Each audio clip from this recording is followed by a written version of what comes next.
Guys তালা ভাই যখন লাইভে থাকে আর ওনাকে একটা প্লেয়ার বলে যে ওর আইডির নাকি কড়া একটা রিয়াকশন দিতে, আর তখন তালা ভাই যা একটা কড়া রিয়াকশন দিল, ভাই দেখার জন্য মোটে প্রস্তুত ছিলাম না। গাইজ দেখো ভিডিওটা, না দেখলে পুরাই মিস করবা। ভাই কড়া একটা রিয়াকশন দাও। কড়া রিয়াকশন কিভাবে হয়? মাই লুফি ইউআইডি। ওকে, বড় ভাইয়ের ইউআইডি তে রিয়াকশন দিতে বলছে। বড় ভাইয়ের ইউআইডি তে রিয়াকশন কি আছে? বড় ভাইয়ের ইউআইডি তে আমরা একটু দেখি।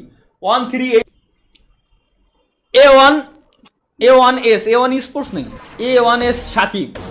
ও মাই গুডনেস ভাই, ও ভাই করলো কি ভাই? একটা জিনিস আমি সবাইকে দেখাবো গাইস এখানে এখনই। Just a minute guys, just a minute, just a minute, just a minute, just a minute.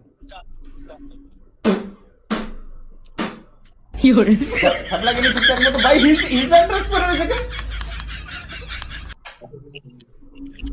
Love you, love you, love you two.